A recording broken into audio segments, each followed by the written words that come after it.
গোলাঘাটত সাংস্কৃতিক সংগঠন প্ৰজ্ঞাৰ প্ৰযোজনাত নাট মঞ্চস্থ বেজবৰুৱা উচ্চতৰ মাধ্যমিক বিদ্যালয়ৰ নৱনিৰ্মিত খেলপথাৰত মঞ্চস্থ হয় মহাৰাজ পৃথু শীৰ্ষক নাট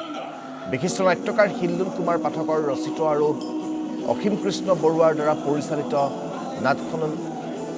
শুভ উদ্বোধন কৰে মন্ত্ৰী অজন্তা নেওগে 110 গৰাকী শিল্পী অভিনয় কৰা নাটখনে বিপুল সমাদৰ লাভ কৰে দৰ্শক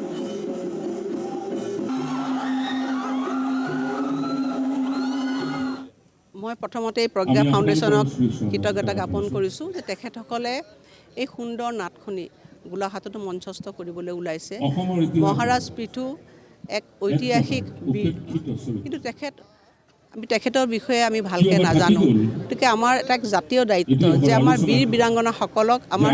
যুৱ প্ৰজন্মৰ লগত আমাৰ নতুন প্ৰজন্মৰ লগত চিনাকি কৰি দিয়া আৰু তেখেতসকলে বীৰ বীৰাংগনাসকলক জাতীয় বীৰসকলক উলিয়াই আনি পেলাই আমাৰ যুৱ প্ৰজন্মৰ লগত চিনাকি কৰি দিয়াৰ লগতে সমাজখনক এটা নতুন দিশেৰে আগবঢ়াই লৈ যাবৰ কাৰণে প্ৰচেষ্টা গ্ৰহণ কৰিছে সকলো শিল্পীসকলকো মই মোৰ কৃতজ্ঞতা জ্ঞাপন কৰিছোঁ আশা কৰিছোঁ আমি এখন সুন্দৰ নাট আমি সকলোৱে উপভোগ কৰিবলৈ পাম